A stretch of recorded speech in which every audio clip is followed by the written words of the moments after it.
1944.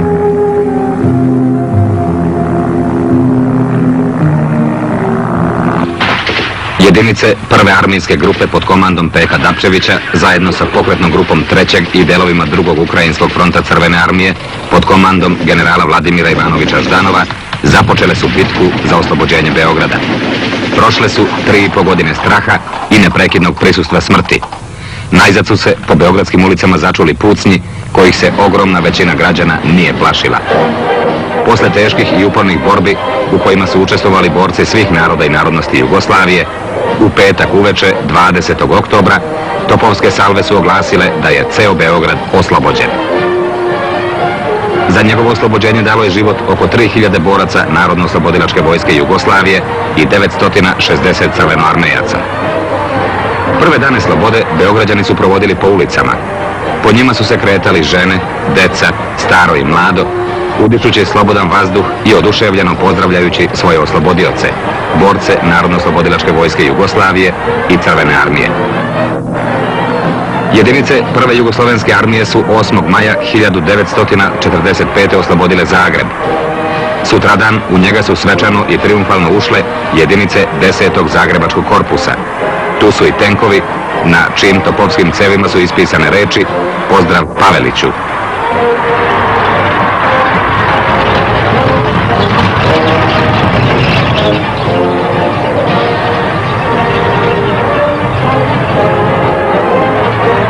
Toga dana oslobođena je i Ljubljana, glavni grad nove Republike Slovenije. Sutradan je, u čast dolaska slovenačke vlade u Ljubljanu, organizovan miting na kome su govorili Oton Župančić, Boris Kidrić i Josip Vidmar. Tih dana oslobođeni su i ostali gradovi širom zemlje.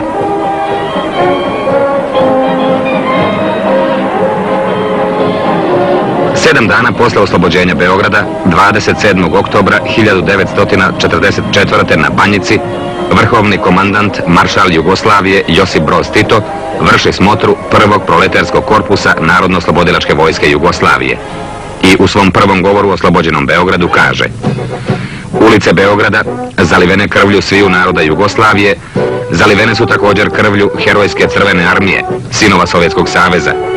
I po tome sve ovo ima ogroman historijski značaj. Sada je vaš zadatak i zadatak svih ostalih boraca, naročito sinova Srbije, da zajedno sa ostalim narodima oslobode i preostali deo naše namučene zemlje." Posle govora održanog 27. oktobra u Beogradu, Tito se ponovo 9. maja 1945. obratio narodima i narodnostima Jugoslavije rečima: "49 mjeseci nadčovečanskih napora i prolijevanja krvi naših naroda urodilo je plodom. Nekada strašna i naoko nepobjediva sila danas je skršena. Ovaj najstrašniji rat u historiji čovječanstva koštao je Evropu desetine miliona ljudskih žrtava."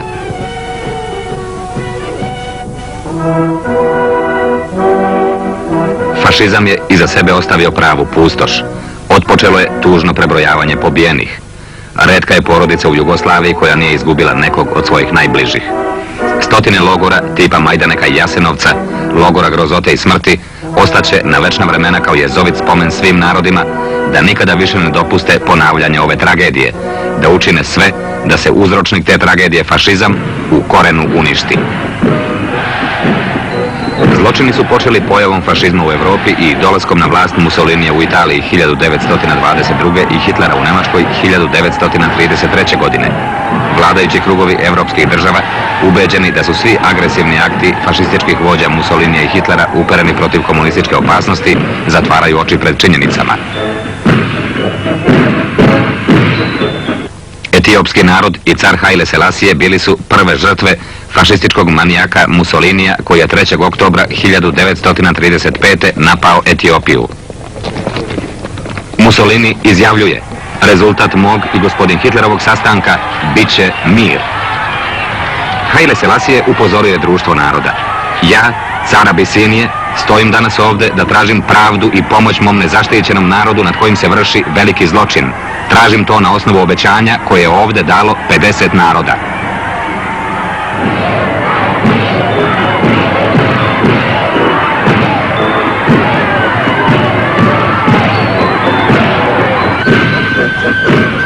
Mnogi državnici Europe smatrali su da će udvaranjem fašističkim vođama steći njihovu naklonost i biti pošteđeni zločina koje je fašizam pripremao čovečanstvu. Među ove spadao je i prvi kraljevski namjesnik Jugoslavije, knez Pavle Karađorđević. On je prvih dana juna 1939. stigao u zvaničnu posjetu Hitleru.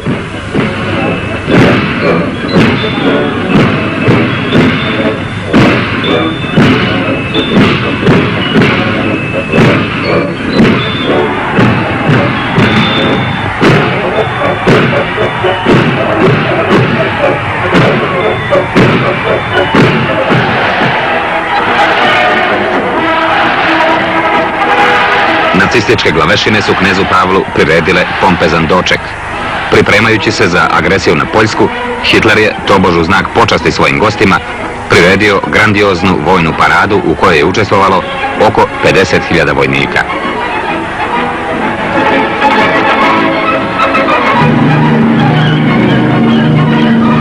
Bila je to prava demonstracija nacističke moći. Avioni, tenkovi, pruski korak bili su dovoljni da kod oksfordskog đaka i bliskog rođaka britanske kraljevske kuće stvore onaj utisak koji je Hitler želeo.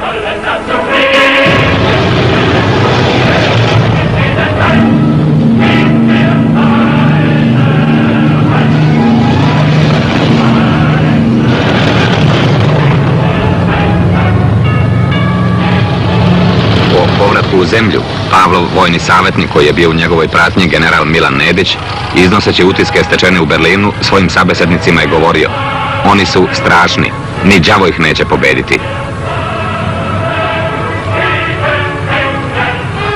Uostalom, Pavle i Nedić su, kao i ostali, dobro znali čime kraljevina Jugoslavija raspolaže. Tradicionalna parada na Banjici rečitije od svega je pokazala nespremnost jugoslovenskih vlastodržaca i buržoazije da pripreme zemlju za odbranu. Sa zastarelim naoružanjem još sa početka Prvog svjetskog rata, sa avionima dvokrilcima, sa golubima kao službom vezista, ta armija je bila unapred osuđena na propast. Zemlja poznata po korupcionaškim ministarskim aferama imala je najslabije naoružanu armiju Europe. Na vlast je došao Milan Stojadinović, osnivač Jereze. Ovaj Batlija, ili Srećko Srećković, kako su ga njegovi trabanti nazivali, nekadašnji ministar financija koji je raznim mahinacijama, naročito oko obveznica ratne štete, zgrtao milijone, odmah se baca na ostvarenje svojih ambicija. Kao pobornik fašizma uspostavlja bliske odnose sa Hitlerovom Njemačkom i srdačno prima njenog tadašnjeg ministra inostranih poslova von Neurathta.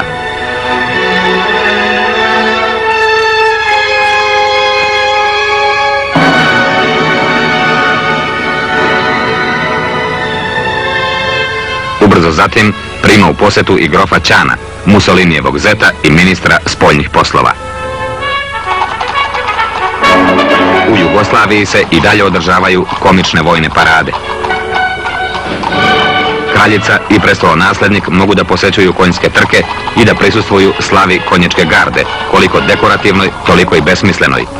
Konjičke igre su zamaskirale istinu da je nenaoružana zemlja bila pripremljena da pred prvim agresorom padne na kolena.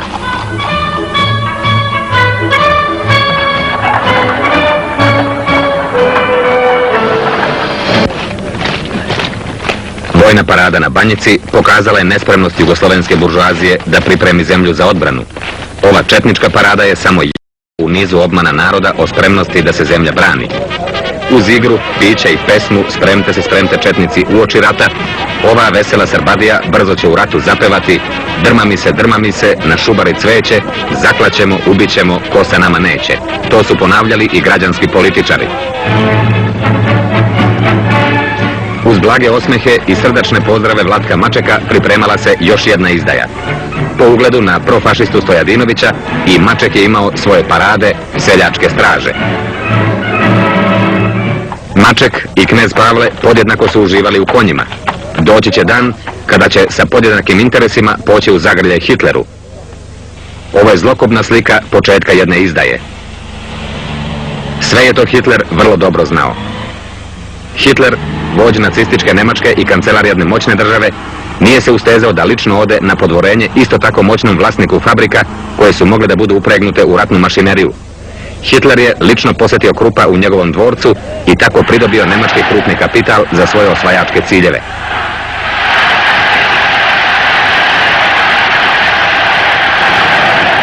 Jedan sastanak Kruppa i Hitlera i stisak ruku omogućit će takvu grandioznu proizvodnju ratne tehnike kakvu svijet dotada nije video.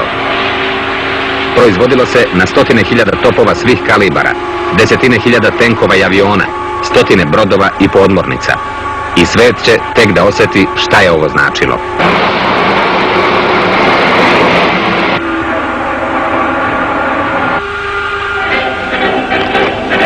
Dok su se nemački i italijanski fašisti naoružavali najmodernijom tehnikom, na jugoslovenskom dvoru su nastavljene tradicionalne badnje večeri.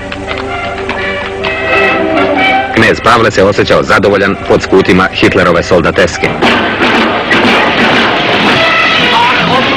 Der Garant des Sieges. Sie sind uns der Garant des Friedens.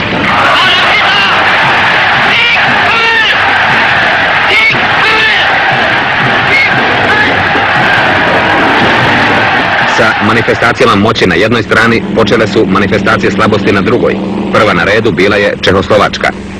Zapadnoevropski vlastodržci u svom kukavičluku su mislili da će ustupcima Hitleru sa žrtvovanjem Čehoslovačke usmeriti njegove agresivne i osvajačke namere prema istoku, pre svega prema Sovjetskom savezu.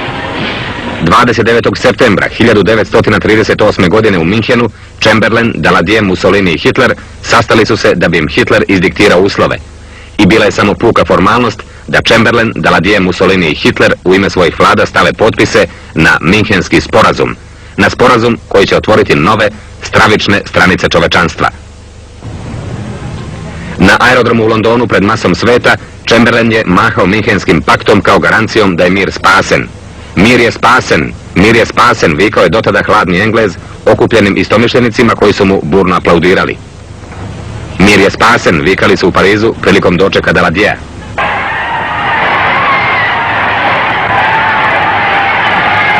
Mir je spasen, urlao je Mussolini, a snevao o novim pohodima prema Grčkoj i Balkanu. Masa mu je u delirijumu odobravala.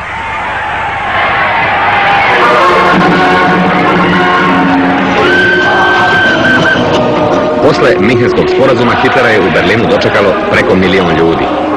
Ovo je bio uvod u Drugi svjetski rat. Žrtvujući Čehoslovačku, Evropa se našla na pragu najkrvavijeg rata koji je istorija dotada poznavala. Minhenskim paktom Zapadna Evropa je mislila da je otklonila opasnost od sebe. Ovu zabludu svijet će tek platiti. Nemačke trupe ulaze u Čehoslovačku. Gotovo bez pucnja, Čehoslovačka je okupirana i rasparčana.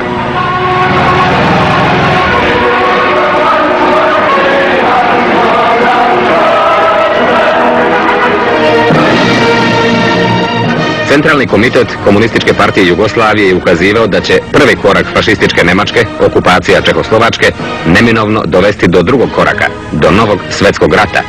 Komunistička partija Jugoslavije organizuje masovne demonstracije u korist Čehoslovačke.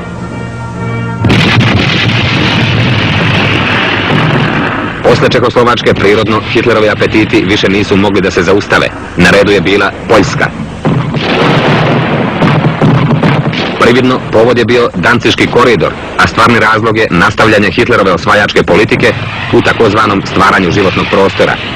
1. septembra 1939. godine Hitlerovska Nemačka napada Poljsku i tako počinje Drugi svjetski rat. Po perfidnosti i svireposti ovaj rat je već na samom početku ostalom svetu otvorio oči, ali sve je već bilo kasno.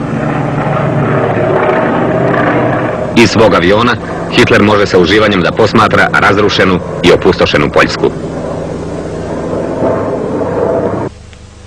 U aprilu 1940. godine Hitlerove trupe se iskrcavaju u Norvešku. Tada se pročuo jedan čovek. Bio je to norveški general Vidkun Quisling. On prvi dolazi na podvorenje Hitleru, pored koga se nalazi partijski sekretar Bormann. Od tada će ime Quisling za čovečanstvo biti sinonim za sve izdajnike koji su sarađivali sa okupatorom.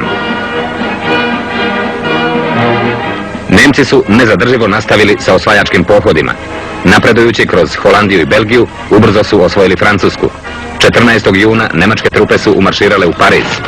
21. juna, samo mjesec dana po početku ofanzive, u ovoj istoj šumi u Šampanji, gde su nemački opunomoćeni ministri 11. novembra 1918. godine potpisali kapitulaciju Nemačke Francuskoj i njenim saveznicima, označavajući time kraj Prvog svjetskog rata, sada francuski opunomoćenici dolaze da potpišu u onom istom vagonu ovoga puta svoju kapitulaciju pred Adolfom Hitlerom, kaplarom iz Prvog svjetskog rata, a sada kancelarom Nemačke države i Führerom Trećeg rajha i nacional-socijalističke partije. I u Francuskoj se našao odmah jedan Quisling koji se zvao Pétain. Na istorijskoj sceni Europe Quislinzi se tada pojavljuju kao glumci kojima rukovodi veliki majstor režije Adolf Hitler, rumunski general Antonescu, mađarski admiral Horthy,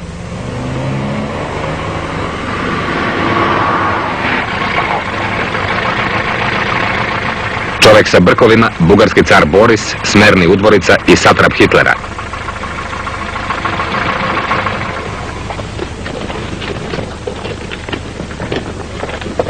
Sva trojica Quislinzi Balkana i sva trojica potpisnici Trojnog pakta. I kako su Quislinzi nicali po čitavoj Europi, tako će se i u Jugoslaviji naći Dragiša Cvetković, predsjednik vlade, i Cincar Marković, ministar spoljnih poslova. Tu je i Milan Nedić, budući izdajnik srpskog naroda. Uz saglasnost Vlatka Mačeka, kneza Pavla Karađorđevića i vlade, njeni izaslanici, predsjednik Dragiša Cvetković i ministar inostranih poslova Cincar Marković, odlaze u tajnu posjetu Hitleru. Zatim će u Beču potpisati pristupanje Jugoslavije Trojnom paktu. Jugoslavija, opkoljena sa svih strana nemačkim saveznicima, kroz Trojni pakt postaje još jedan saveznik sa Hitlerom i fašističkom Italijom. Komunistička partija Jugoslavije još je od ranije ukazivala na početke fašizacije Jugoslavije i do čega će sve dovesti ta politika jugoslovenske buržoazije. Ali jugoslovenski Quislinzi nisu računali i sa jugoslovenskim narodima. Narodi Jugoslavije će reći odlučno ne.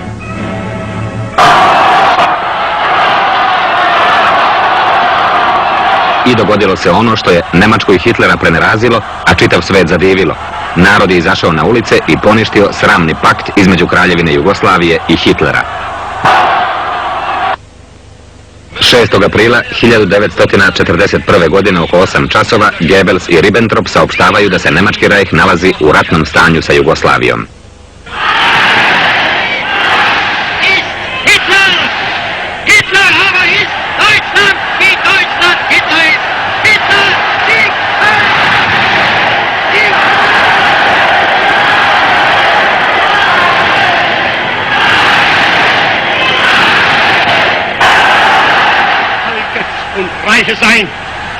U prisustvu nemačkog generalštaba Hitler u Besu izdaje sljedeću naredbu.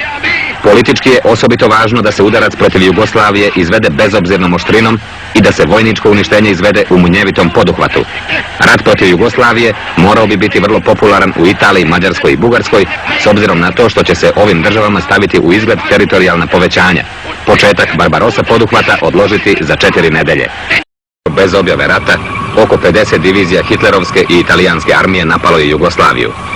Fašističke vojne snage su na svim granicama izvršile upad. Uz tolerisanje 5. kolone i profašističkih snaga, Kraljevina Jugoslavija brzo je slomljena, a njeno vojničko rasulo je potpuno. Kada je izgledalo da Beograd više nikada neće biti ono što je bio, jedna vest je svojim tekstom ugrađivala nove temelje. Vest su bile reči iz proglasa Komunističke partije Jugoslavije. Narodi Jugoslavije, vi koji se borite za svoju nezavisnost, ne klonite duhom. Zbijte čvrsto svoje redove. Dočekujte uzdignute glave i najteže udarce. Komunisti i čitava radnička klasa Jugoslavije ustrajaće u prvim redovima do konačne pobjede protiv osvajača. Ove reči izgledale su u prvi mah suviše vedre pred slikama rasula jedne vojske koja je imala bogatu ratničku tradiciju. Ovim scenama završio se rat u Jugoslaviji, mislili su Nemci. Ali jedan drugi rat je otpočinjao u trenutku kada se general Bodi našao u Beogradu u kome su već bili Nemci. General Bodi u ime Kraljevine nudi primirje. Sedite, rekao je nemački general Weichs.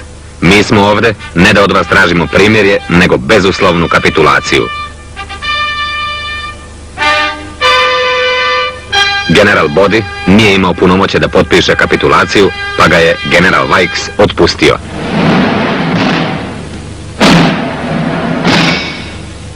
General Kleist paradom nemačkog oružja demonstrira pobjedu nad Kraljevinom Jugoslavijom. Beograd nije video ovu paradu. Beograd je sahranjivao žrtve mučkog napada aviona generala von Lehra. Na mnogim mapama bila je jedna kraljevina i kao u starinskim pričama brzo je potamnila. Jedno novo lice gleda nas mirno. To je, kako pišu podnaslovi, general Kvaternik, kome je Pavelić poverio zapovedništvo nad ustaškom vojskom. Heil Hitler, to su sada prve reči ustaškog generala Slavka Kvaternika i čoveka koji nam prilazi, poglavnika takozvane nezavisne države Hrvatske, Ante Pavelića. Pavelić je odmah poklonio duče u Dalmaciju sa južnom Hrvatskom, a onda je sa svojim ministrima odlučio da se Nemcima obezbedi miran boravak i pomoć u vojnicima za istočni front. U nezavisnoj državi zvaničan pozdrav bio je ovakav. Leon Rupnik, general Kraljevine Jugoslavije, vrlo često se slikao sa kraljevskom familijom. Nemački avioni i rat nisu ga uplašili. Oslobodili su ga kraljevske zakletve da bi se odmah ponovo zakleo, sada fašistima. Leon Rupnik postaje zapovednik Slovenije. Leon Rupnik će vladati Slovenijom kao nemačkom provincijom.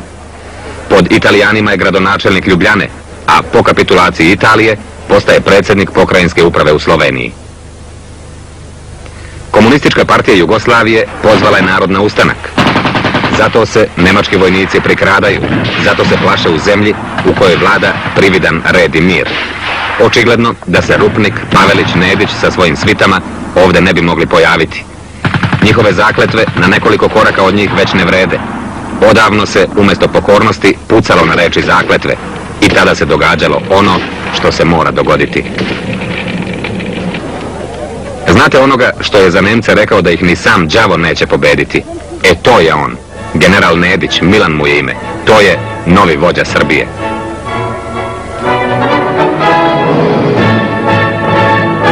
Svi ti prijemi posle obrazovanja Nedićevske vlade, dok se ustanak razgarao na sve strane, svi ti prijemi poznatih izdajnika i zločinaca kao što su general Dankelman, Velibor Jonić, Cincar Marković, Milan Nedić, Dragi Jovanović, zapovednik Srbije Turner, general Vajks, bili su bučni. Prosto se osjećalo da to neće trajati dugo. I zaista 4 godine od onog prijema svi su dovedeni pod stražom da odgovaraju za sramne zločine. Quisling, čije ime postalo sinonim izdaje, nalazi se pred sudom, pred licem pravde celog sveta. Reichsmaršal Göring. Podnarednik engleske vojske objašnjava mu da će veoma malo biti u ćeliji broj 3. Ostale zarobljene glavešine Trećeg rajha. Hitlerov nasljednik, admiral Denic. General Jodl, načelnik vrhovnog štaba operativne komande.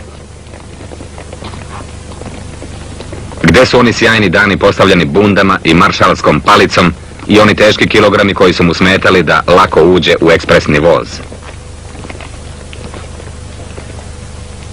Prošao je i ovaj dan kada je Hermann Göring saopštio Hitleru da su avioni von Lehra već krenuli put Beograda. Sve je prošlo tako brzo, sem za žrtve. Počelo je sa suđenjem Quislingu, a završilo se sa Eichmannom. Poznata je njegova rečenica: više mi niko ne može uzeti 6 miliona Jevreja, ja sam ih već ubio. Odgovarao je i za organizovanje deportacije iz Jugoslavije i raseljavanje 260.000 Slovenaca iz njihove postojbine. Quisling sa očima koje pamte crvene tragove krvi, sada sa strahom na usnama koje mole za život.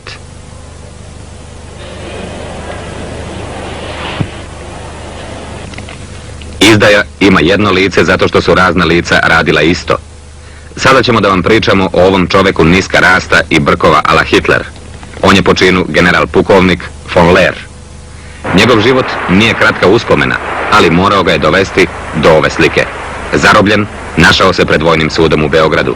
U pratnji Lehra nalaze se i njegovi saradnici.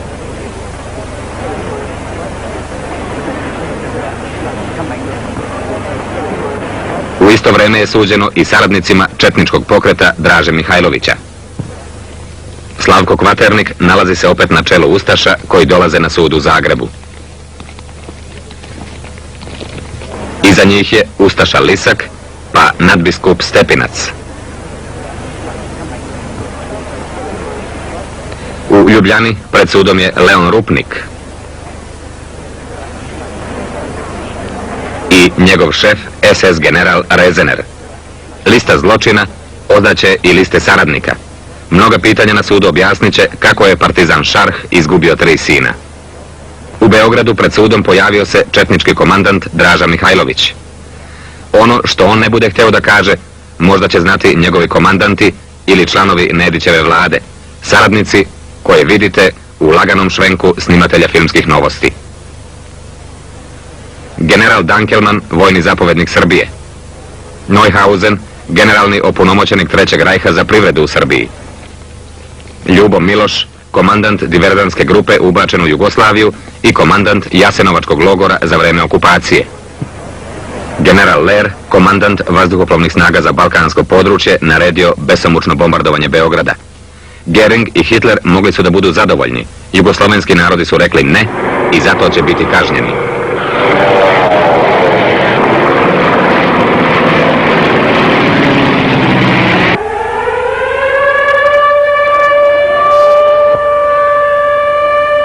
Ler je lično od Reichsmaršala Geringa primio naređenja za napad 2 dana pre početka varvarskog bombardovanja Beograda.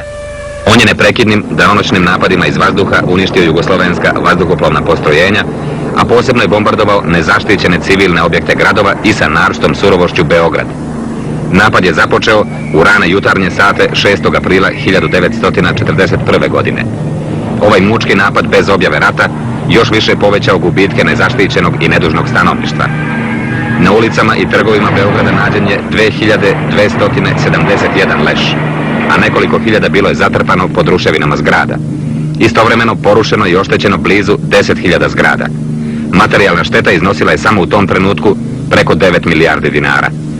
Zločinački karakter ovog napada na Beograd vidi se i po tome što su važni objekti vojnog i ratnog značaja bili neoštećeni, dok su civilni delovi grada bili sistematski razarani i uništavani. Ovako je izgledala današnja Skupština grada Beograda. Od Pančevačkog i Zemunskog mosta ostale su samo iskrivljene čelične konstrukcije.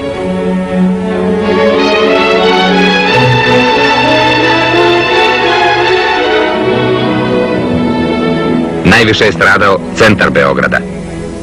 Ovako je izgledao današnji Trg Republike. Ruševina do ruševine, ljudi koji napuštaju uništene domove.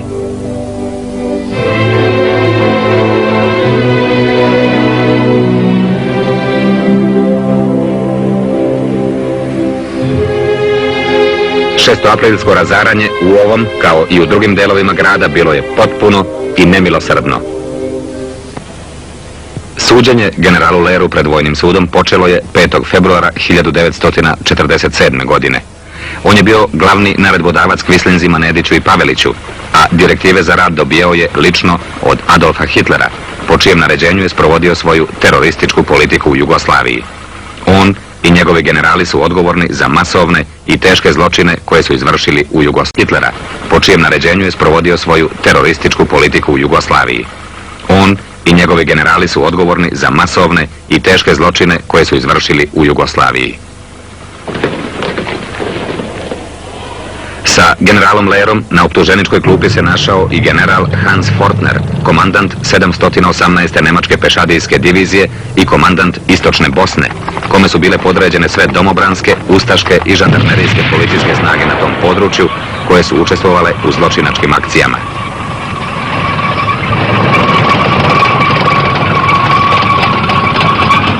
General August Schmidhuber, komandant SS divizije Princ Eugen, bio je najkrvoločniji oficir ove divizije. U Pivskoj župi lično je naredio spaljivanje kuće u kojoj je izgorelo 20 lica, među njima i žena sa tek rođenim detetom. General Fritz Neithold, komandant vražje divizije čuvene po zločinima u Bosni. General Jozef Kibler, komandant 118. lovačke divizije, učestvovao u 5. ofanzivi na Sutjesci i lično izdao naređenje. Ko je očigledno učestvovao protiv nemačke vojske i zarobljen je, ima nakon saslušanja da se strelja. Ne, kaže Kibler, ja i moji vojnici nikada nismo postupali protivno propisima Haške konvencije. Dobro, kaže predsjedavajući, dajte optuženom ovaj dokument potpisan njegovom rukom. Je li to vaš potpis? Jeste. Evo još jedne vaše operacije i naredbe. Trupe imaju da postupaju s brutalnom okrutnošću protiv stanovništva. Je li i to vaš potpis? Jeste. Hvala, ostalo će reći preživjeli svedoci. A svedok je rekao: kod sela Tjentišta nađeno je 125 nosila i na svakom ubijeni ranjenik. Leševi su bili iznakaženi ubodima noževa. Još prilikom sastanka sa Hitlerom u Vinici, kojem je prisustvovao i Pavelić, utvrđeni su planovi Weiss 1 i Weiss 2, poznati kao 4. i 5. ofanziva. Lehr je bio vrhovedni zapovednik nad ovim jedinicama.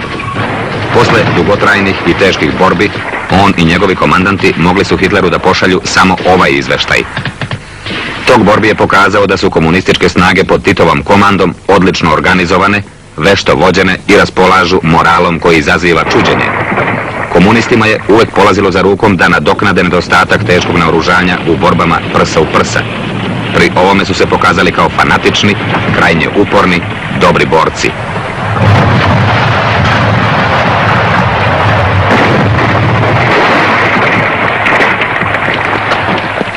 Taktičkim manevrom, rušenjem mosta na Neretvi i uništavanjem teškog oružja koje je naredio drug Tito, Lehrove snage su obmanute i partizanskim jedinicama uspjelo je da se prebace na drugu stranu Neretve i tako spasu 4000 ranjenika koje su Nemci imali nameru da unište. Posebnu ulogu u svim nemačkim poduhvatima imala je bugarska vojska. Car Bugarske Boris stavlja Hitleru na raspolaganje svoje trupe. Pored okupacije Makedonije i jednog dela Srbije, gde bugarske jedinice vrše masovne zločine, oni su imali i poseban zadatak u 5. ofanzivi. Ovog puta car Boris šalje svoje trupe da pomognu Lehru. Po starom običaju, prvo će se pomoliti Bogu, a onda će se zakleti na vernost caru i Hitleru. Uz činodejstvovanje sveštenika, bugarski oficiri pozdravljaju hitlerovskim pozdravom.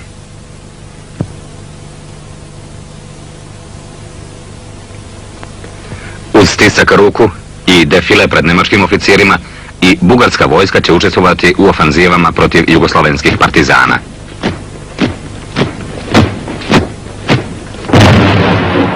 I italijanska vojska dala je svoj doprinos trojnom paktu i osvajačkoj politici prema Jugoslaviji. Po surovosti nisu ništa zaostajali za svojim nemačkim saveznicima.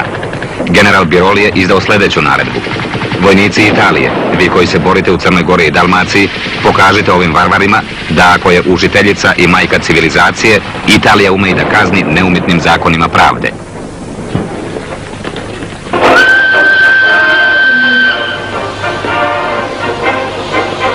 Na severu Jugoslavije mađarska vojska okupirala je deo Vojvodine. Mađarski vojnici su po nalogu Hortija ubili na desetine hiljada našeg življa u ovim krajevima. Poznat je njihov masakr nad nedužnim Novosađanima, kao i ubijanje hiljada drugih koji su učestvovali u narodno-oslobodilačkoj borbi ili na bilo koji način davali otpor mađarskim okupatorskim jedinicama.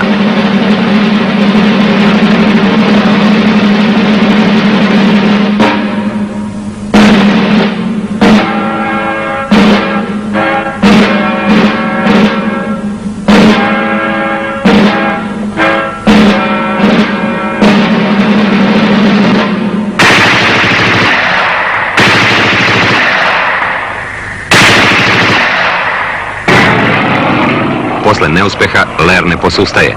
Ono što nije u 4. učinit će u novoj, 5. neprijateljskoj ofanzivi. Ponovo je u rekordnom roku opremljena još veća armija. Sada od 120.000 ljudi protiv 20.000 partizana. Počela je bitka na Sutjesci. Ponovo su na dati znak krenuli Fortner, Schmidhuber, Neithold i drugi nemački generali sa svojim vražjim i princ Eugen divizijama, Ustaška crna legija, zajedno sa četnicima i domobranima. Nacistički okupatori pozvali su u pomoć i bugarske okupacione trupe. Svi u hajku na Narodno-oslobodilačku vojsku Jugoslavije i narod koji je bio na toj teritoriji. Uglavnom na prostoru između Foče, Gatskog, Bileća, Nikšića, Kolašina, Andrijevice i Pljevalja. Pre bitke, general Litters izdao je svim jedinicama naređenje da nijedan muškarac ne sme živ izaći iz obruča. Ali i u toj bitci na život i smrt, hrabrost i nadčovečanski napori bili su jači od sile. Glavnina Narodno-oslobodilačke vojske bila je sačuvana, najveći deo ranjenika spasen.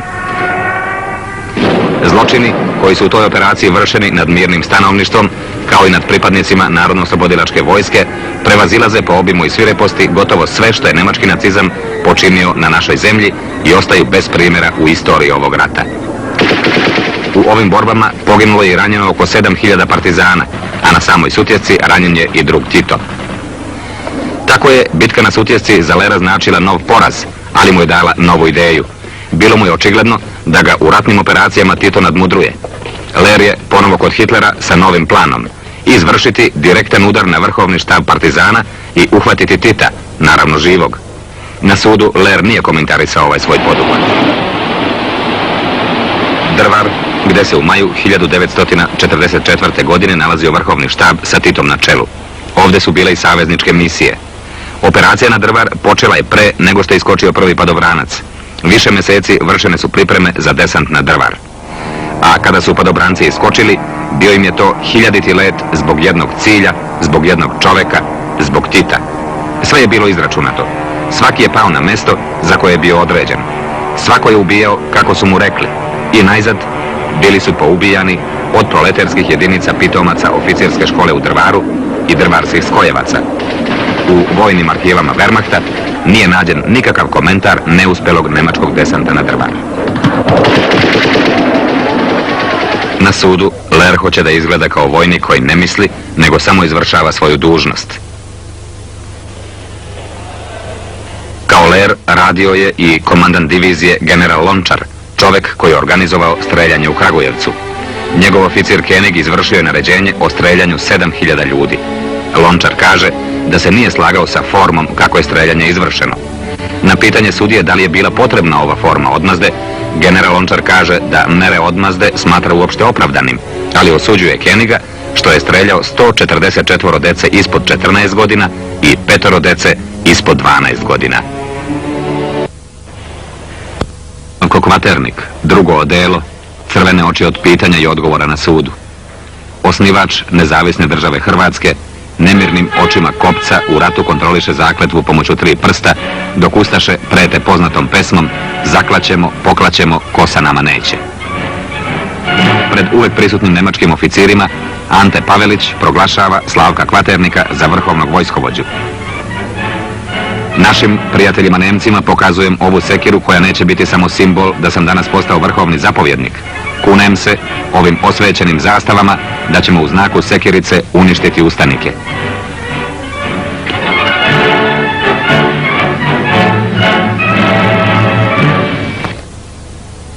Slavko Kvaternik smerno prilazi sudu. Za sudije je sve važno. Sve ono što je Slavko Kvaternik hteo da zaboravi. Ona prokleta sekira i vožnja sa Pavelićem kroz porušena i popaljena naselja, gdje je pošao da se uveri zašto se narod i ustanici nisu htjeli prikloniti sekiri. U tom pohodu ubijeno je preko 70.000 ljudi sa Kozare. Odlikovanja i međusobne čestitke. Kaše Kvaterniku i Paveliću uručuje odlikovanje Hitlera. Pavelić odlikuje Kašea, Hitlerovog predstavnika. Ta se igra završila na sudu. Kvaternik i Košak kažu da je za sve kriv Pavelić. Vojni ministar general Navratil i ministar vlade države Hrvatske, a sad na sudu Mile Budak. Mile Budak, poznati pisac nepoznatih knjiga, ustaški Gebel sa brkovima. Pojavljuje se često kao Mussolini na balkonima. Mile Budak ostavio je kao pisac poznati stih: Jevreje, Cigane i Srbe na vrbe. U ovom sudskom procesu suđeno je 10 članova vlade nezavisne države Hrvatske na čelu sa predsjednikom Nikolom Mandićem. Žarko Vimpušek, predsjednik Vrhovnog suda Hrvatske, u sudskom procesu Erihu Lisaku, glavnom upravniku i državnom sekretaru službe bezbednosti u Ministarstvu unutrašnjih poslova nezavisne države Hrvatske, optuženom za teške zločine nad srpskim i hrvatskim življem. Ne, ja sam bio više kao savjetnik, pokušavao sam da utičem na Pavelića.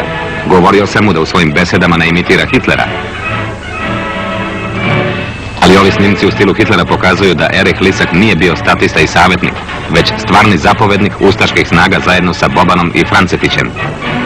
I sada skupa, sva četvorica, Lisak, Boban, Francetić i Maks Luburić, i pred njima ustaška crna legija. Crno seme zločina.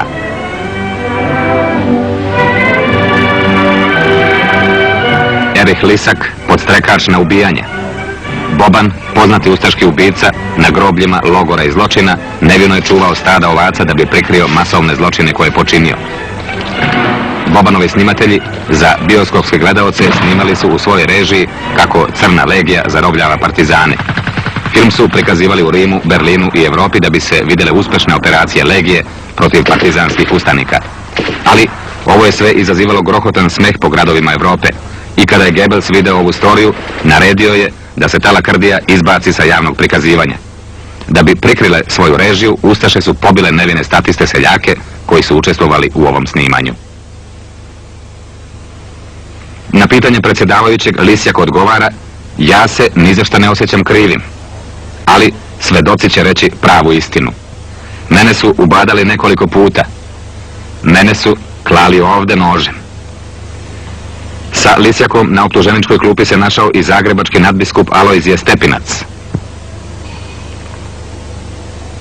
Jakov Blažević, javni tužilac Narodne Republike Hrvatske, pita Stepinca zašto se prihvatio da sarađuje sa ustaškom vladom i zašto je odmah po osnivanju Nezavisne države Hrvatske priredio prijem za vladu. Ovdje ga vidimo kako se rukuje sa Andrijom Martukovićem, ministrom unutrašnjih poslova i poznatim ratnim zločincem. Zatim na prijemu kod Ante Pavelića. Stepinac uporno odgovara: ja nemam ništa da kažem na sve to, uzdržavam se od odgovora. Ali očigledni odgovori su ovi dokazi gdje Stepinac drži molepstvija za uspjehe ustaških vojnika.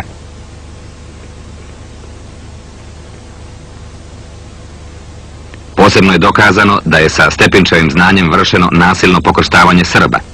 Tako je u selu Budimircima pokršteno 2300 Srba posle kratkog uvežbavanja. Neke Srbe ustaše su odmah posle pokrštavanja streljale. Poznato je da pojedini Stepinčevi sveštenici nisu nosili samo krst, već i pištolj. Alajbegović, ministar inostranih poslova Nezavisne države Hrvatske, disciplinovano je sprovodio Pavelićevu i Hitlerovu politiku. Ponovo Hitler u svom glavnom stanu na istočnom frontu. I tu je imao vremena za svog slugu Pavelića da bi ga ohrabrio i potpomogao u njihovoj zajedničkoj borbi protiv rastuće snage partizana u Hrvatskoj i Jugoslaviji.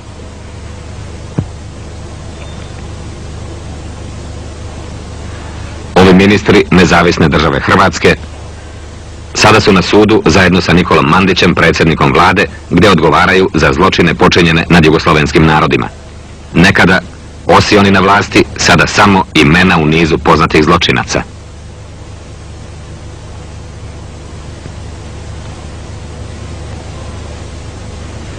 Saveznici su jugoslovenskim vlastima kao ratnog zločinca predali Leona Rupnika, bivšeg predsjednika pokrajinske vlade Slovenije i gradonačelnika Ljubljane, vernog slugu italijanskih i nemačkih fašista. Pored njega Bečarević, šef specijalne policije Beograda, i Hacin, šef specijalne policije Ljubljane, svi verne sluge nemačkih i italijanskih okupatora. Na pitanje islednika da li ste znali da ćete kao gradonačelnik morati da sarađujete sa upravnim aparatom okupatora, Rupnik odgovara: znao sam da je moje sarađivanje sa okupatorom ponižavajuće, jako riskantno i opasno. Leon Rupnik, kao i njemu slični kvislinzi Pavelić i Nedić, voleo je da paradira i pritom je izdavao proglase u kojima je pozivao Slovence na kolaboraciju. Budite bar jednom samo Slovenci. Gledajte činjenicama u oči i verujte u Boga. Slovenci treba da znaju da otpor neće naškoditi ni Italijanima ni ostaloj Europi, ali će nepopravivo da naškodi Slovencima. Rupnik je znao za namere Nemaca o germanizaciji Slovenije, a i za italijansku praksu u slovenačkom primorju, pa je ipak učestvovao u osnivanju kvislinških formacija za borbu protiv narodno-oslobodilačkog pokreta. SS general Rezener, inicijator masovnih pogroma nad slovenačkim življem i organizator iseljavanja desetina hiljada Slovenaca sa teritorije njihove otadžbine. Rezener i Rupnik sa biskupom Rozmanom prisustvuju zakletvi Bele garde i bratimljenju sa nemačkom vojskom u zajedničkoj borbi protiv slovenačkih partizana. Na pitanje da li je to sve što je radio izdaja, Rupnik odgovara: vidim da je izdaja. Da li ste kao predsjednik pokrajinske uprave imali nemačkog savjetodavca? Rupnik odgovara: savjetodavac mi je bio Rezener. Ko vas je imenovao za generalnog inspektora domobranstva? Rezener. Kome ste bili podčinjeni? Rezeneru. Ko je vodio akcije iseljavanja? Rezener odgovara: kod toga su pojedinačne čete mog policijskog korpusa morale da sudjeluju. Rezener je bio zapravo glavni izvršitelj Hitlerovog naloga koji je on izrekao prilikom posjete Mariboru. Ovu zemlju učinite mi Nemačkom. Da li vam je poznata ta Hitlerova direktiva? Rezener, poznata. Rainer mi je kazao da ima od Führera direktivu da tu pokrajinu učinimo Nemačkom. I njegove vojničke metode protiv partizana su bile mimo svih međunarodnih prava i običaja. U poznatom pohodu protiv pohorskih partizana čuvan je slučaj partizana Šarha. Pored njega leže i 3 njegova sina.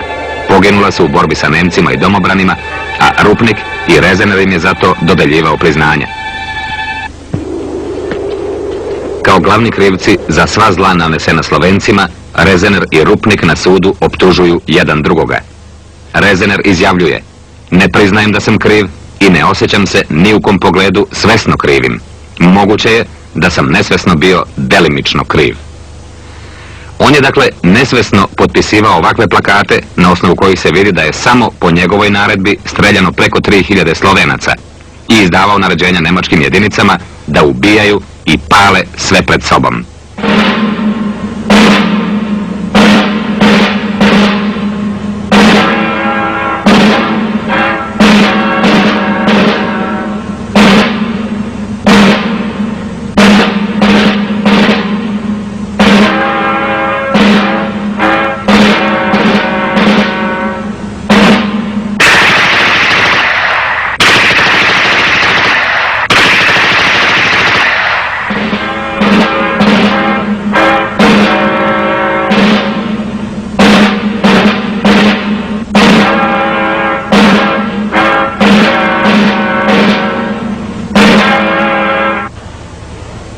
Posle kratkog čutanja, Rupnik može samo da ponovi: da, ja sam izdajnik slovenačkog naroda.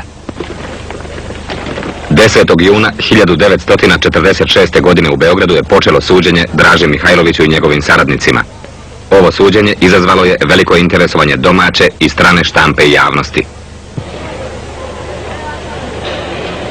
To je Draža Mihajlović, a pored njega je Stevan Moljević, ideolog četničkog pokreta. Oni će odgovarati pred Vojnim sudom Jugoslovenske narodne armije. Predsjednik suda je pukovnik Mihajlo Đorđević. Uz Dražu i Moljevića odgovaraju još 13 članova Vrhovnog štaba četništva i Nedićevih ministara. Draža Mihajlović, Moljević, Dragi Jovanović, Jonić, Dokić, Mušicki, Pavlović, Radić, Glišić, Vranješević, Marković. Sa beleškama u rukama, laganog koraka, pošto pozdravi sud, seda optuženi Draža Mihajlović. Oko 60 domaćih i stranih novinara i fotoreportera prati tog suđenja. Draža Mihajlović bio je uoči rata generalštabni pukovnik. Posle kapitulacije Jugoslavije bio je osnivač četničkog pokreta pod prividnom tezom da okuplja snage protiv okupatora. Četničku organizaciju nazvao je Jugoslovenska vojska u otadžbini. A kada je Komunistička partija Jugoslavije pozvala narod na ustanak, on je stupio u saradnju sa nemačkim i italijanskim okupatorima. Zastupnik vojnog tužioca pukovnik Miloš Minić izlaže sljedeću optužnicu. U vreme kad je buknuo narodni ustanak u Srbiji, Mihajlović je tajno stupio u vezu sa izdajnikom Milanom Nedićem.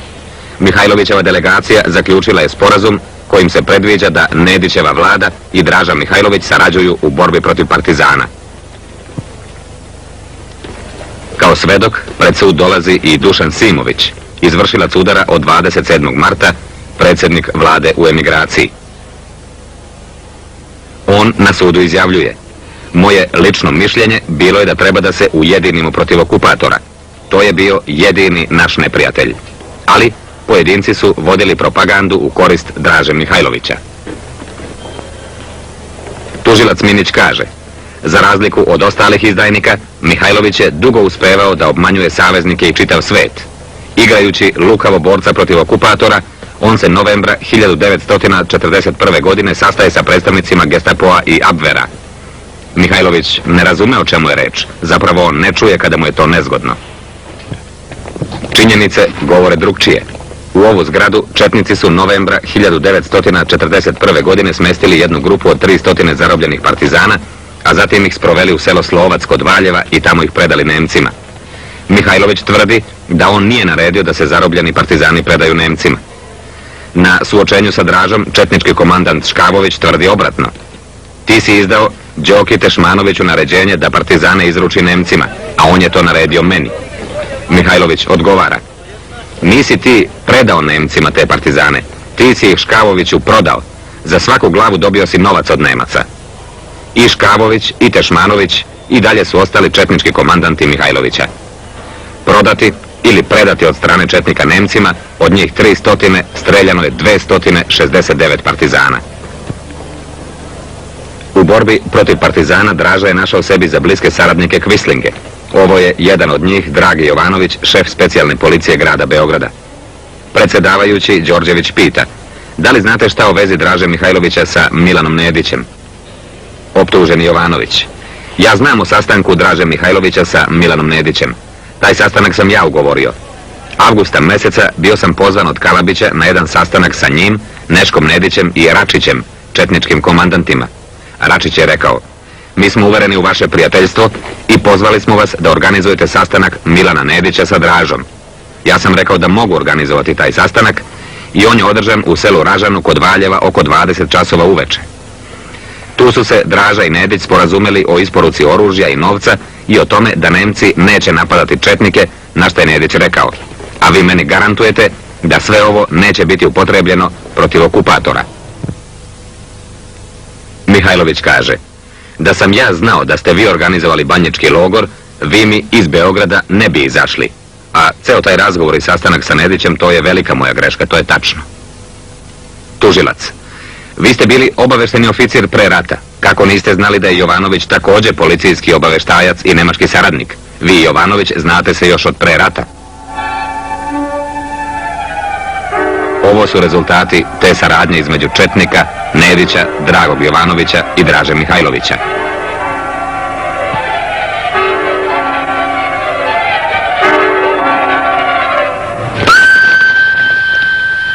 Dragi Jovanović je za sada kao predsjednik opštine grada Beograda i šef policije okupirane Srbije pratio predsjednika kvislinške vlade Milana Nedića na kratkim putovanjima. Milan Nedić je još uvek onaj čovjek koji misli da Nemce ni đavo ne može pobediti, jer još od one parade u Berlinu on je čekao da sa svojim odredima pođe u zajedničku paradu sa Nemcima, pa je za svoje gospodare organizovao stare srpske svečanosti u slavske kolače, molepstvija i zakletve. U kolo izdaje i zajedničku borbu protiv narodno-oslobodilačkog pokreta uprežu se svi oni kvislinzi i nemački saradnici, od katoličkog i pravoslavnog sveštenstva do muslimanskih hodža. Iste hodže koje zaklenju Nedićevske dobrovoljce protiv partizana, zaklenju se i na vernost i pomoć Paveliću u istoj izdaji i sa istim interesima raspirivanja nacionalne mržnje, odbrane domaće buržoazije, u čemu crkveni velikodostojnici u stvari blagosiljaju zločin.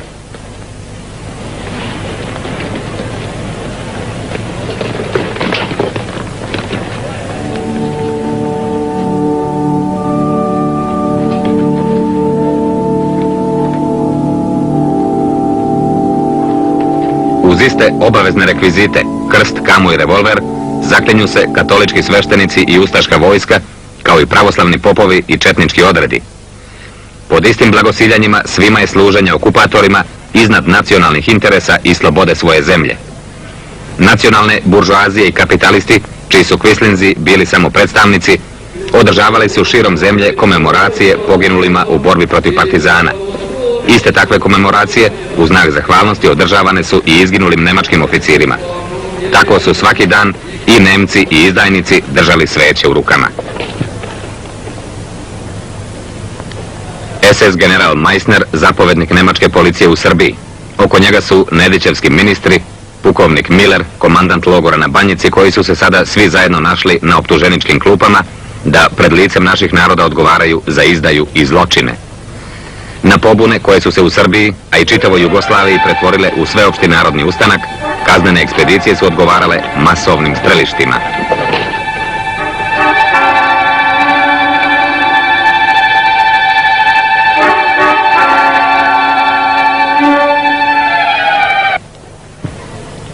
Tužilac čita telegram optuženog Mihajlovića svom načelniku štaba majoru Ostojiću. Vodite računa o Nemcima i Bugarima. Iskoristite njihovu akciju protiv crvenih do krajnjih mogućnosti. Tužilac pita, da li je to saradnja četnika sa okupatorskim jedinicama? Da. Da li je to izdaja? Jeste. Ovdje vidimo Dražu Mihajlovića sa Petrom Bačovićem, poznatim četničkim komandantom koji je odlikovan za uspešne borbe protiv partizana. Četnički komandant Crne Gore Pavle Đurišić, saradnik sa Italijanima, dobio od Hitlera gvozdeni krst, a njegovi četnici decembra 1943. godine osudili su na smrt i streljali oko 1000 crnogorskih seljaka koji su pomagali ustanike. Ovdje piše Draži o svojoj uspešnoj saradnji sa okupatorima. Jevđević, također četnički komandant, voleo je da se slika sa italijanskim oficirima, a na javnim zborovima pozdravljao je hitlerovskim pozdravom. Bačović je pisao Draži, svi četnički odredi na teritoriji Hercegovine legalizovani su kod Italijana, dobijaju hranu i oružje. S verom u Boga, za kralja i otadžbinu, Petar Bačović. S verom u Boga, za kralja i otadžbinu, uz ove filmske dokumente možemo da vidimo kako Nemci pustoše našu zemlju uz pomoć četničkih izdajnika. Iz Dražine depeše broj 33 može da se pročita: naše organizacije možete potpuno legalizovati, a formacijama je dopušteno da se kod broja 11 i 22, to su šifre za Italijane i Nemce, može primati plata, hrana i oružje. Da li je ovo izdaja naroda, pita tužilac. Rđav rad, kaže Mihajlović. Da li je to izdaja? Teško mi je da to kažem, ponavlja Mihajlović. A da li je tačno da ste se sa Nemcima borili protiv Narodno-oslobodilačkog pokreta? Borio sam se.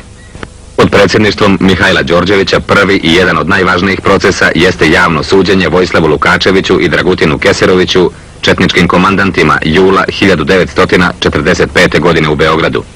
Prema tužbi predstavnika tužilaštva Jugoslovenske armije koju zastupa Miloš Minić, optužena su i 13 članova Centralnog nacionalnog komiteta četničke organizacije Draže Mihajlovića.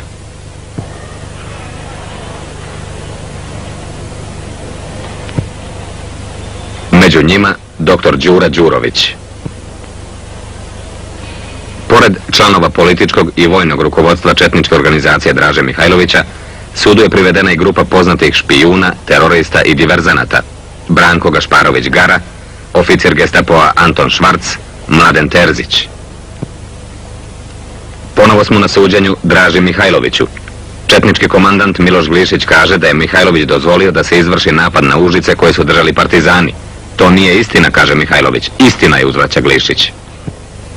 Rade Radić, četnički komandant u centralnoj Bosni. Tužilac ga tereti što je naredio da se strelja grupa od oko 60 zarobljenih partizanskih ranjenika koji su se nalazili u bolnici. Rade Radić kaže da to nije tačno. Miloš Minić kaže: optuženi Mihajlović nije mogao da dokaže ni za jednog četničkog komandanta da nije sarađivao sa nemačkim vlastima. Da li ste vi, Rade Radiću, sarađivali sa nemačkim vlastima? Nisam sarađivao, kaže Rade Radić. Da li ste možda sarađivali sa ustašama? Da li znate za ime Štal? Ne znam, nisam čuo za to ime. Da li se osjećate krivim? Ja se ne osjećam krivim, sud će reći svoje. Da li je neko od vaših četnika sarađivao sa okupatorom? Ne. Ni vi lično? Nikada.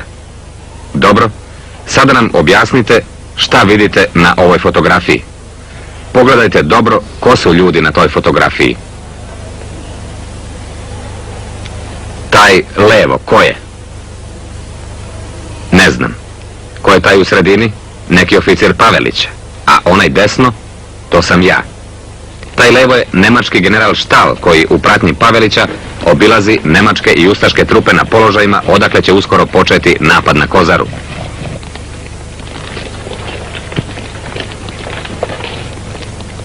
Tako su četnici mislili da koriste ustaše četnike, a Nemci su tu zajedničku izdaju protiv naroda povezali od Pavelića preko Rada Radića do Draže Mihajlovića i Nedića, a od Nedića preko nemačkih komandanata do Lera, Rezenera i Rupnika. Svima je u istom kolu stalo do istih interesa i činili su iste zločine. U borbama na Kozari taj ustaško-četničko-nemački komplot došao je najviše do izražaja kroz velike žrtve koje je podneo narod ovog kraja.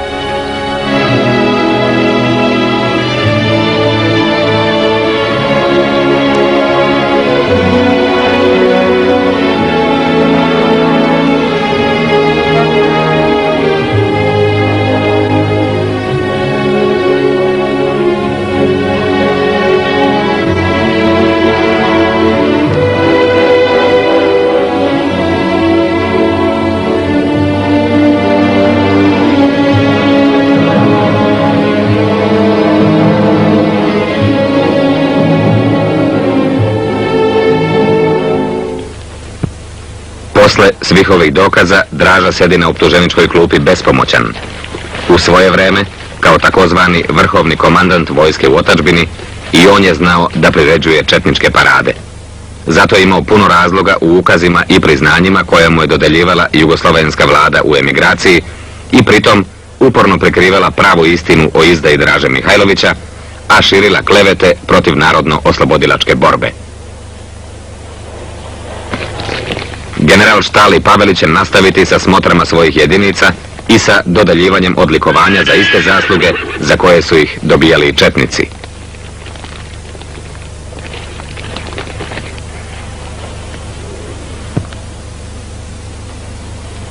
Draže će preostati da se jednog dana suočen sa preživelim svedocima mora da bori za ono što se ne može odbraniti, tvrdeći da za zločine koje su njegovi četnici činili nad našim življem on nije znao, iako je u mnogim zločinima i lično učestvovao.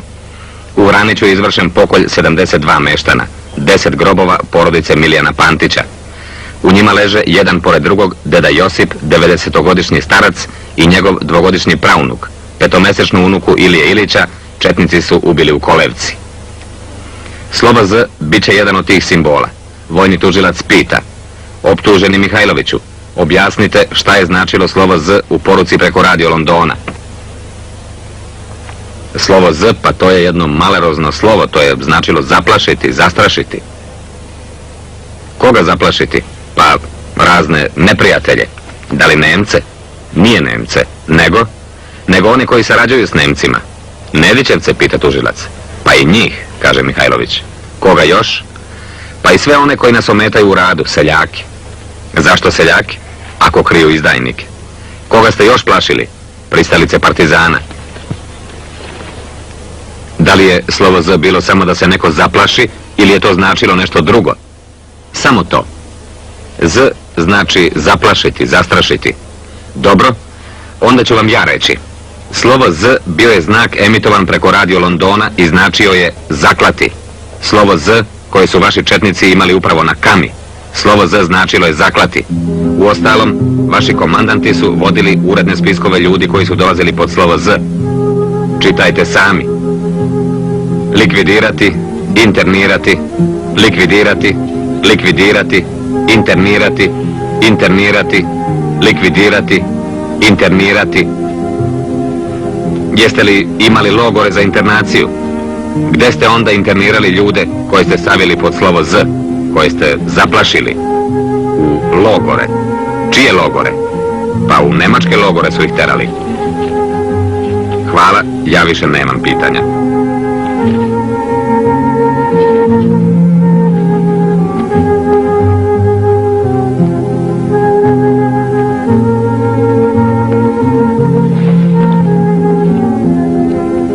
Ženi obućara Milana Milosavljevića četnici su kamama izboli muža i sina Branislava jer su pomagali borbu protiv okupatora. Studenta Miroslava, sina Perside Mladenović, zaklali su zato što se borio za slobodu naroda.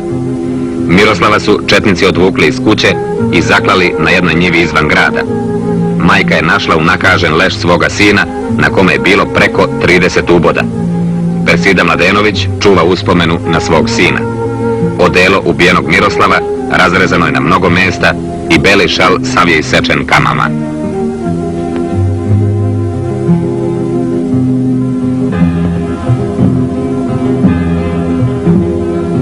...1947. i 48. godine 96 ustaških i četničkih zločinaca prešlo je jugoslovensku granicu da bi organizovali terorističke akcije.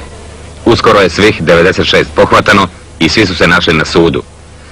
Pohvatane špijunsko-terorističke grupe sastavljene su od najokorelijih zlikovaca koji su za vreme rata služili nemačkim i italijanskim okupatorima. Na čelu im je bio poznati zločinac Ljubo Miloš, komandant Jasenovačkog logora u kome je ubijeno preko 700.000 ljudi, Srba, Hrvata, Jevreja i Cigana. Ovo su snimci Jasenovca nekoliko dana pre oslobođenja.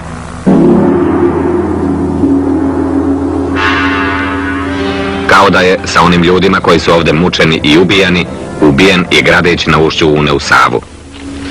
Pod firmom ustaške radne službe ovdje su dovođeni sužnji svaki dan. Oni su bili podeljeni u dve grupe. Jedni su ubijani odmah, a drugi su se koristili za rad na proširenju logora. Na sudu je Ljubo Miloš bez okolišenja izjavio da je ubio oko 100.000 ljudi. Tih 100.000 ljudi pobijeno je po njegovom direktnom naređenju i izboru uz njegovo fizičko učešće, a oko 100 je pobio svojom rukom, nožem ili maljem. Ljubo Miloš je svedok da je 2 dana pre oslobođenja Jasenovca, posle 4 teške godine ropstva, 1700 logoraša pokušalo da pobegne iz logora. 600 njih bilo je odlučno da napadne ustaše. Većina je pobijena, kaže Miloš, jer su svi bili mrtvi u logoru, iscrpljeni. Od 700.000 ljudi spaslo se 90. Nemoguće je opisati detalje njegovih sadističkih ubijanja i mučenja, jer bi ti opisi prevazilazili ono što normalan čovjek može kao slušalac da podnese.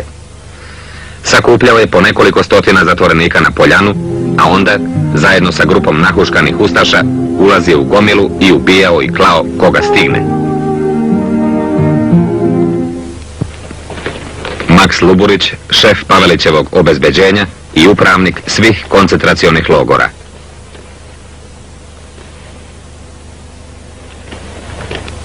Koliko ljubitelj ptica, sa toliko i još više uživanja lično je ubio 100 ljudi, a zatim ih bacio u Savu.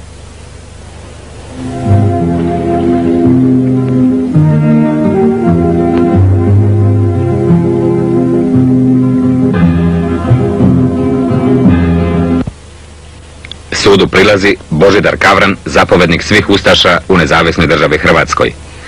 Jedan od najintimnijih saradnika Pavelića, ratni zločinac koji je uspeo pred kraj rata da pobegne u inostranstvo. Neposredni krivac za mnoge zločine koje su ustaše počinile u toku rata. Huškač i podstrekač na bratoubilačke akcije. Jedan od onih koji je pri kraju rata pravio neposredne sporazume sa Dražom Mihajlovićem, a posle rata organizovao ubacivanje više diverzantskih grupa u Jugoslaviju. Glavni vođa i organizator terorističkih bandi koje su kratko vreme vršljale po Jugoslaviji kada je i on došao da im se stavi na čelo. Neposredni saradnik sa Ljubom Milošem, sa kojim je imao nameru da organizuje široke terorističke akcije na teritoriji Jugoslavije.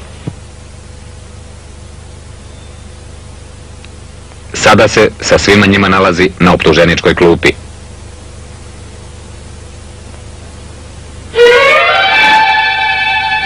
Sprovođenje talaca u logor na Sajmištu. Sudski proces generalu Dankelmanu, bivšem nemačkom vojnom zapovedniku Srbije, i Neuhausenu, generalnom opunomoćeniku za privredu Srbije.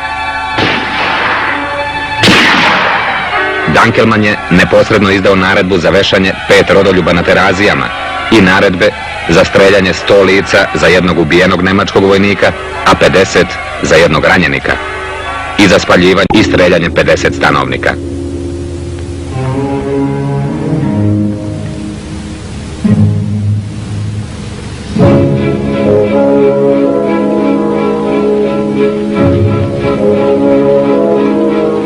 Nemački komandanti, generali von Leer, Dankelman, Rezener, zajedno sa izdajnicima Nedićem, Pavelićem, Kvaternikom, Rupnikom, Dražom Mihajlovićem, direktno su odgovorni za internaciju i slanje u koncentracione logore po čitavoj Evropi oko 320.000 ljudi, žena i dece.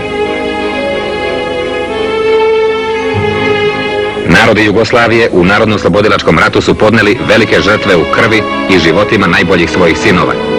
Jugoslavija je u Narodno-oslobodilačkom ratu i revoluciji izgubila 1.706.000 ljudi. Najveći broj njih je stradao u zverskim fašističkim masakrima stanovništva. Pored poginulih, Jugoslavija je imala još 425.000 ranjenih i 170.000 preživjelih ratnih zarobljenika. 260.000 dece ostalo je bez jednog svog roditelja, a 80.000 dece bez ikakve rodbine. To znači da je Jugoslavija u toku Narodno-oslobodilačkog rata imala poginulih, zarobljenih i na razne druge načine maltretiranih ljudi ukupno 3.741.000.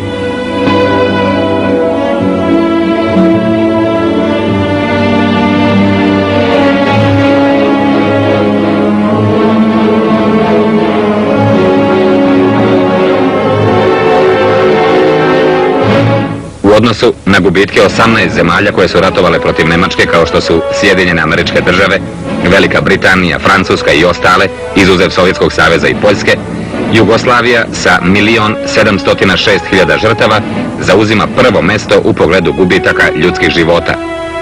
U toku rata Jugoslavija je izgubila 10,8% svoga stanovništva. Neprocenjiva je i materijalna šteta koju je Jugoslavija pretrpela u Drugom svjetskom ratu. U ime naroda Jugoslavije, predsjedavajući suda Vuko Vučetić čita presudu. Za zločine osuđuju se general pukovnik von Lehr, Fortner, Schmidt-Huber, Kibler, Neithold, Tribunkait, Lončar.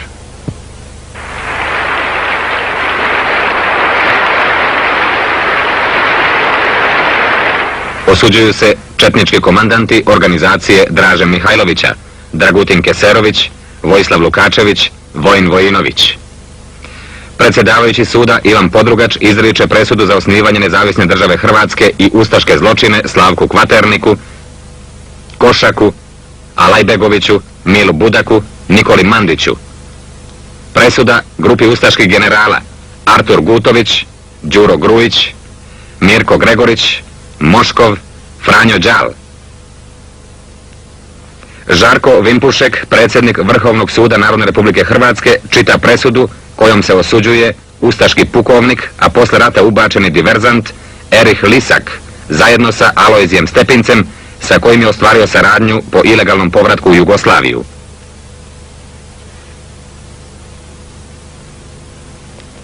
Predsjedavajući dr. Heli Modic izriče presudu Rupniku, Rezeneru, Hacinu, Vizjaku. Osuđuju se Ljubo Miloš, Božidar Kavran, Ante Vrban, Adam Miličević. Osuđuju se Neuhausen, Dankelman, SS-ovski i gestapovski oficiri, Miller, Seifert. Predsjednik Veća Vrhovnog suda Federativne Narodne Republike Jugoslavije, pukovnik Mihajlo Đorđević, čita presudu. Osuđuje se Dragoljub Draža Mihajlović, vrhovni četnički komandant. Rade Radić, Dragi Jovanović, Vranješević, Glišić, Dinić, Jonić, Mušicki, Pavlović, Moljević.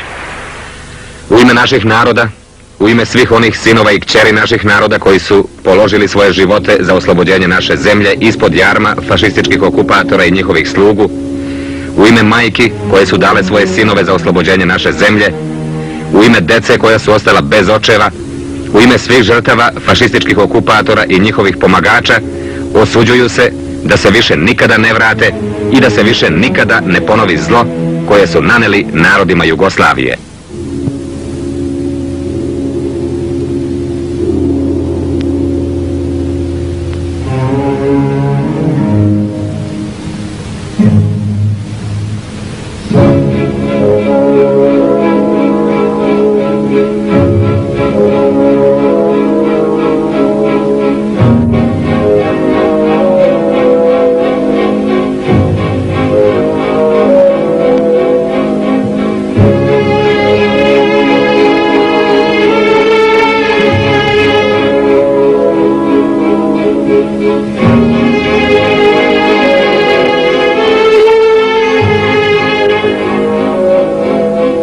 Posle četvorogodišnje borbe, posle nadčovečanskih napora i ogromnih žrtava, u oslobođenom Zagrebu drug Tito je mogao da kaže: ovo što je sad postignuto, postignuto je uz ogromne žrtve, postignuto je zauvek i nema sile koja bi nam to mogla oduzeti.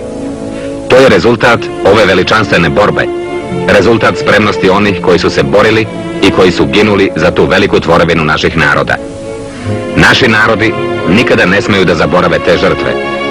Proliveno je more krvi, a ono što nas je održalo u toj borbi, to je bila misao da bez bratstva i jedinstva nema sreće među narodima Jugoslavije.